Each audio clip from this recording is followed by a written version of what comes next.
Welcome to Razorback Studios, where I shall be illustrating a concept art based upon the hit TV series Walking Dead.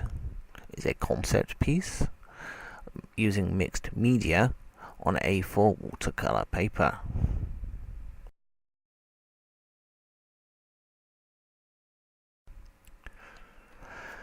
I came about creating this piece due to an overheard conversation where I heard that Neegan, one of the main protagonists, was dead, and me being me, tried to imagine what that would look like. And as you can see in the illustration, I still have a little way to go to finishing it off, but this is part one, so to speak. So without much ado, I shall be doing a time lapse. And here we go. Right, measuring out a baseball bat using a ruler and an ellipse stencil.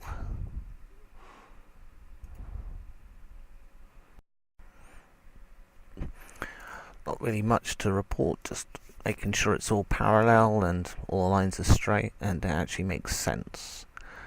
I had to go over it a couple of times to make sure the length was precise. Well, precise to my eye anyway. As you can see, I've lengthened it in this part.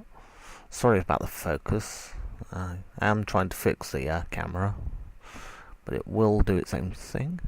Okay, right, here I am drawing in a bite mark of a zombie, and here I am putting in the barbed wire. It's all pencil underlay. I will be going over it later in pen. Whilst working in pencil, you can always rub it out, relay it, or adjust the piece.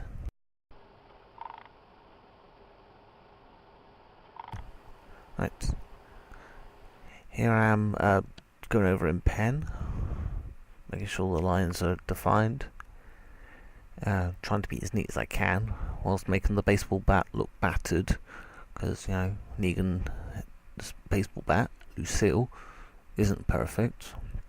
In fact, some of you will be writing in to say the handle is incorrect, but I imagined him taping it up just to make it a bit more solid in the swing.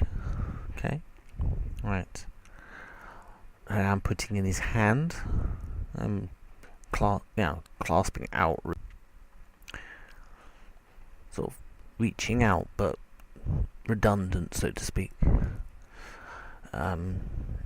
I need more practice on hands, I do admit, but this is one of my better ones, especially with the glove on. Having much experience with gloves myself, as being a Raynaud syndrome sufferer. Yeah, I'm quite proud of this glove, actually. Yeah. Not often you can say that about your own piece. Well, not many artists are they? Okay, penciling it in, making adjustments. Oh, yes. Choosing the colours and using the flesh tones of my brush marker for Winsor and Newton.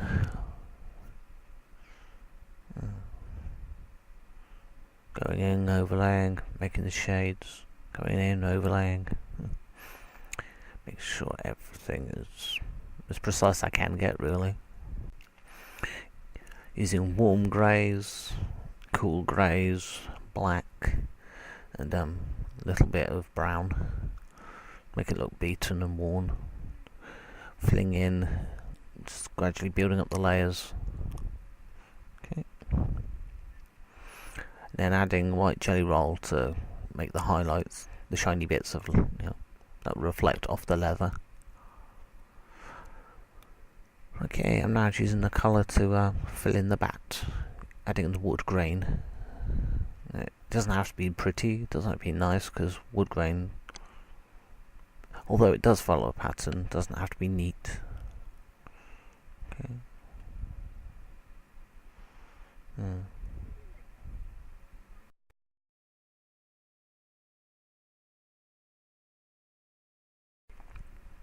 Now adding a bit of shade, just give it that three-dimensional effect. And, the handle using a different colour. Shading, going in again, just overlaying. Okay. Yeah, now using pencil to add some more highlights, just to give it a bit more body and tone. Adding shadow, adding more grain.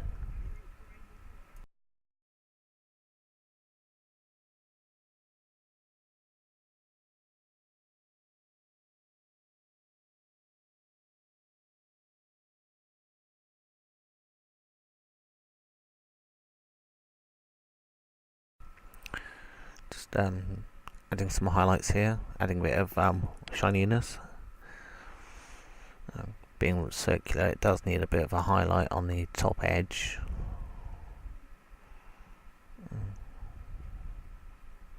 Well, that's what I believe anyway. Okay.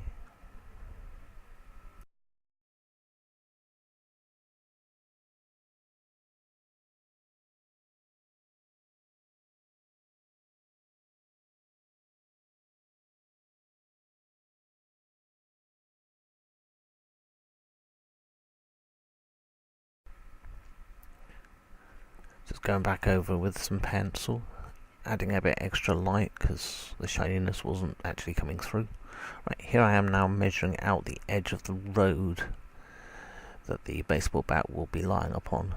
Now adding in the crack lines, because the tarmac illustration I wanted was broken tarmac, sort of representative of the effect of Neegan. Yeah. He was whole, now he's broken. The community was whole and was broken because of Neegan. The road's just broken, basically. Read what you want into it, basically. I just like the effect. Just going in and pencil, making it trying to make it look random. If you try putting a pattern in, the road just doesn't want to. When the eye sees a pattern, it tends to reject what it sees. So making it random it's easier on the eye, easier on the brain. People tend to accept it more. Here I'm going over in pen now, over the cracks.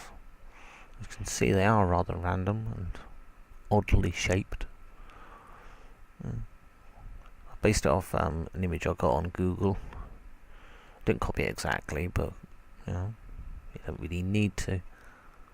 You can't really copyright a piece of road, can you?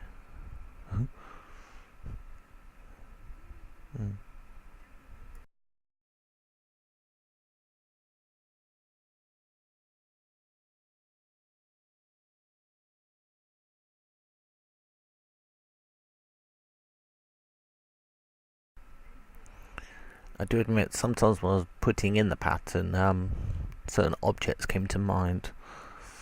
Some rather phallic, so I've gone over them and broken up the shape. Okay. You will notice I keep switching between cameras because the battery keeps running out and I didn't really want to stop for an hour or so, just wait for the battery to recharge. Okay. Yeah.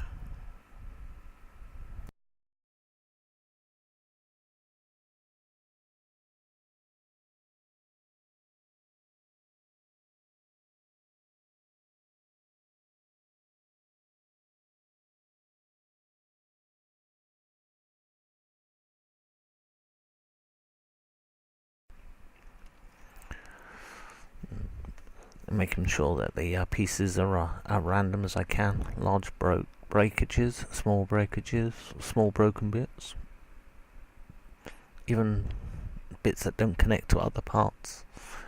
As you can see with that Y section near the handle of the baseball bat.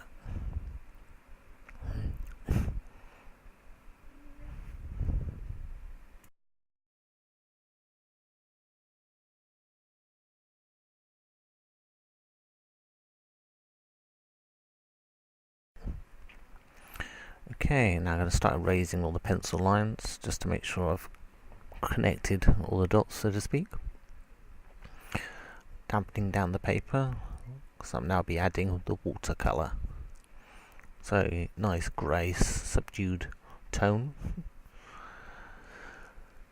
and hopefully it all comes down. I'll be using a Pentel brush, applying it directly onto the piece. You can still see the black lines through the watercolour, so it's a good application. I like acrylic where you can't see what's underneath. Here we go. Yes, I have worked with acrylic.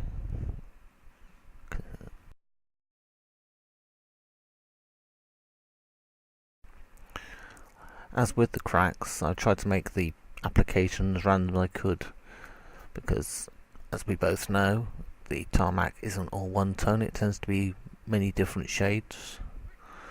Where traffic has gone across, feet have gone across, now footfall, weather, rain. Okay. Now I'm shading in the individual parts just to break up a bit more. It's again the mud factor. Sometimes go over the the cracks as well, just to add more tone, more shadow, give it more definition. Adding lighter shades to the lead edges, so your eye doesn't reject it. Being random, constantly moving. If you start working on one piece, it tends to get darker or lighter than the other parts. If you keep it random, keep it moving, you don't tend to settle.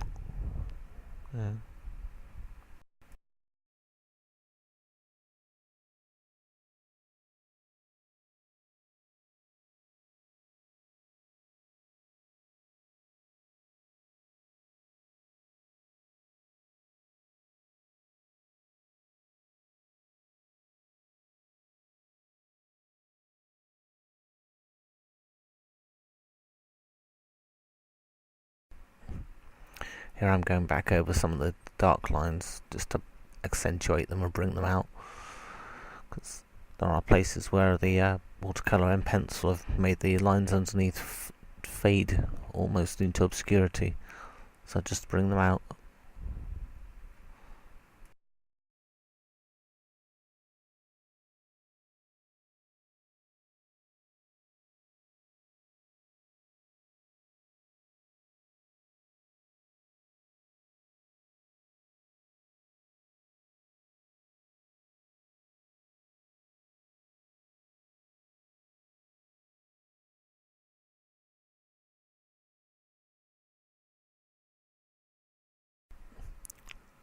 More shading, more line work.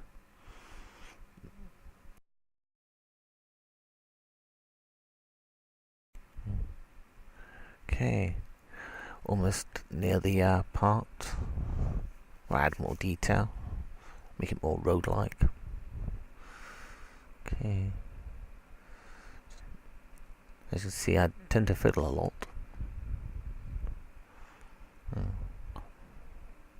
Making final adjustments.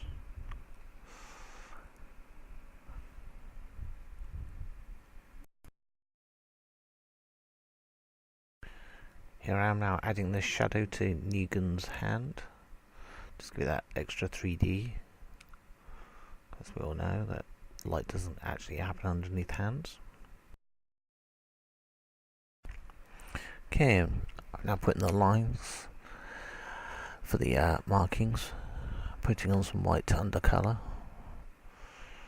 Because if you try applying yellow straight onto grey, it just turns into a muddy brown. Okay. Whilst I'm just adding another layer, because the white and the grey were making grey.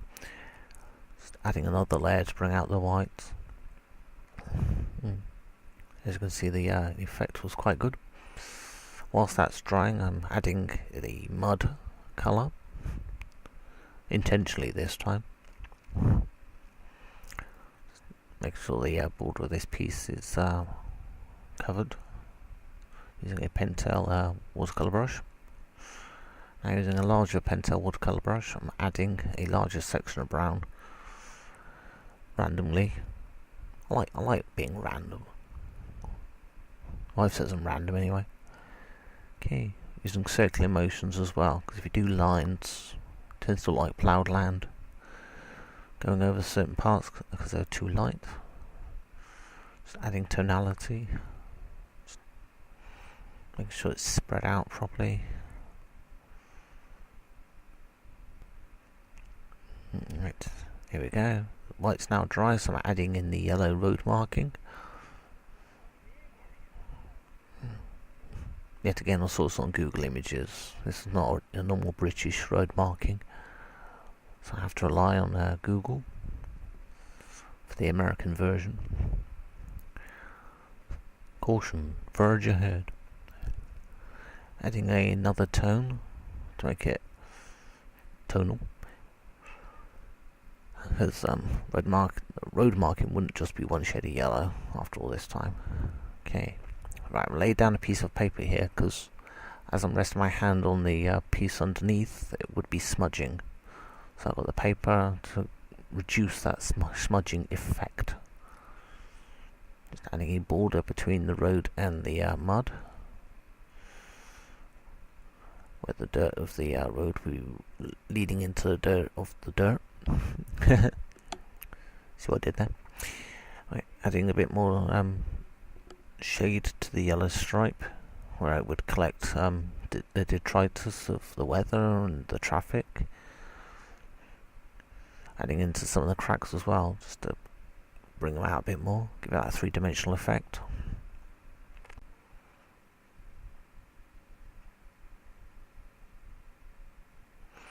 And here we go, just adding more tone, more layers, going over certain parts. Right. Adding in a 3D marker with the pen now on the rear leading edge. It makes sense in the end. Adding some white highlights, just where the road markings have caught the light. Adding 5 shades of brown now, just to randomize it, just to get that mud effect. Because as we all know, mud isn't one shade, it's several. Now blending it in with a chamois leather, just to get rid of the pencil marks. Just going over the top now, more layers. Okay, we're now approaching the final phase. Just a few finishing touches.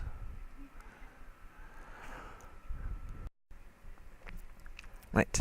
Here I'm now adding the cracks, adding more shade, adding colour into those cracks where the light and the dark naturally occur, into the sun-bleached earth. Advancing up the picture with these cracks, and from these cracks I shall be making grass appear, the ubiquitous weed. And we are now coming to the end of this part of the project. Like, comment, subscribe, do the usual stuff that YouTube wants you to do. You know, all the algorithmic, analytic, whatnot. And I shall be posting the second part in due course, if and when I finish it. Only joking, I will finish it. Thank you for watching. Hope you enjoyed it. Thumbs up, comment, subscribe. All the usual stuff we ask. Thank you very much.